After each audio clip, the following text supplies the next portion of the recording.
jërëjëf mbokku internet yi topp seen canal bii di Ndiaye Production Média l'officiel ñu ngi nuyu ñëpp di leen siyaar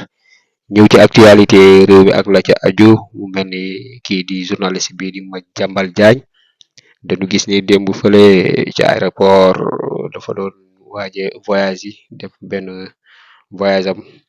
waaye dañ ko fa mujj téye biñ ko fa téye rek dañ ko laaj passeport diplomatie bi mu yor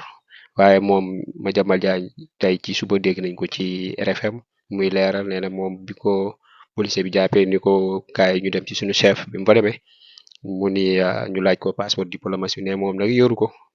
nee na bu mu fa dalee tukki ba léegi passeport ordinaire lay tukkee léegi nag nee na moom mujjul dem voyage ci dafa ko defee mi ngi noonu mu nekk loo xam ne xëy na dina leen toppal information boobu ba xam fan la wànnente di mujjee ki gëtam ma nga noone ci topp muy Bougane Gueye Dany tamit démb gis ngeen def na sorti ginnaaw bañ ko bàyyee comme rek ni mu koy defee chaque fois woo militant yi woo àndal ci élection législative yi jëm mu jàkkaarloo presse bi démb nag dafa ay leeral ci diggante mook procureur bi comme ni ngeen ko xamee démb ni ko média yëpp fësale ci ngoon nga defee mi ngi noone deen leen toppal actualité yi jëm ci wàllu réew mi ak la ci aju yëpp indi leen ko fii ci seen canal Ndiaye Production Média officiel